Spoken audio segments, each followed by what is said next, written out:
Resident Evil Code Veronica X was originally just Resident Evil Code Veronica, released in 2000 for the Sega Dreamcast. It came about when producer Shinji Mikami was trying to port Resident Evil 2 over to the Sega Saturn, but he couldn't manage it. So instead he decided to make a brand new game just for Sega fans. It was actually meant to be the third Resident Evil game, i.e. Resident Evil 3, with the PlayStation getting a separate spin-off title, Nemesis.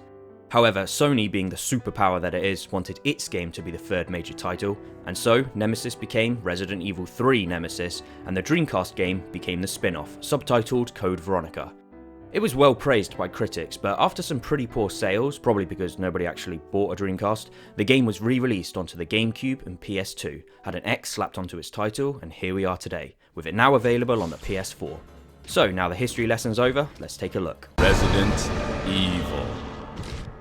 Now while this may look like a traditional old school Resident Evil game, I think that this was actually the point in the series when action really started to creep its way in. Sure, you still had ink ribbons and save rooms and careful resource management and tank controls.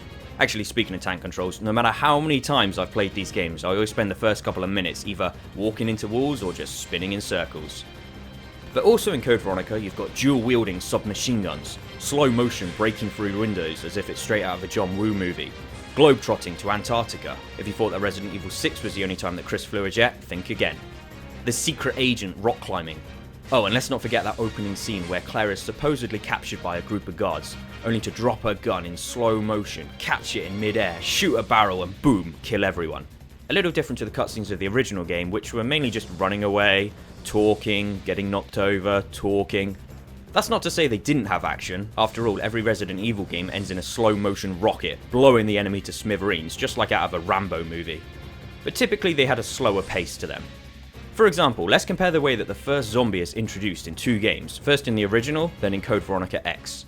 In the original, Chris or Jill slowly walks up to a strange figure, making a weird noise. Who is this guy and what the hell is he doing? Then he slowly turns around to show his deformed zombie face, before slowly getting up to stumble around. There's no immediate rush or danger here, giving the whole situation time to really sink in. But in Veronica, kabloom, there's an explosion, a zombie on fire, then out of the ground a million other zombies rise up surrounding Claire, so she's instantly in the middle of a horde. It all happens so quickly that there's not a lot of time for the player to feel any of the tension. You'll just end up disappointed if you rely on others. Believe me, I know.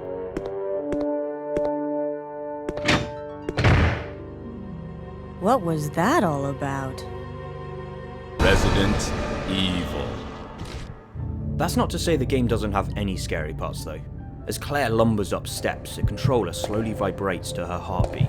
She has no idea what she's walking into, and even at the top of the stairs, she has no idea because she can't see around corners. All she can do is listen. Players too lean into their TVs to try and figure out what's going on based upon the strange sounds. And when a player is drawn in like this using all of their senses, then it means that they're fully immersed and more susceptible to a fright. Unfortunately though, a lot of the horror is lost the second you hear the main bad guys laugh. I'll be sure to keep you entertained before I dispose of you.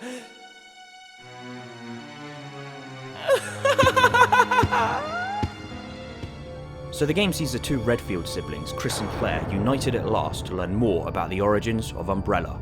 It's an interesting enough story that feels a lot more epic than the previous games, in the way that it's split up into different parts, shifting between different characters and locations.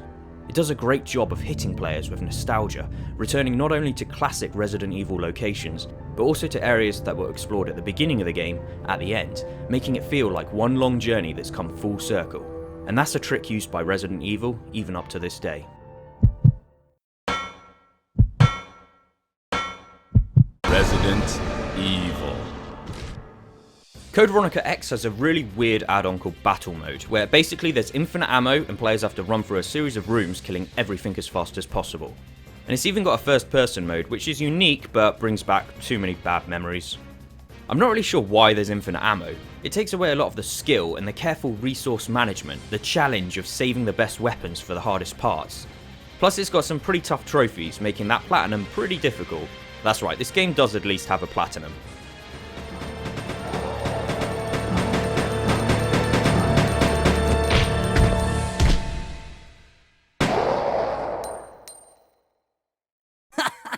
Oh yeah, that felt good.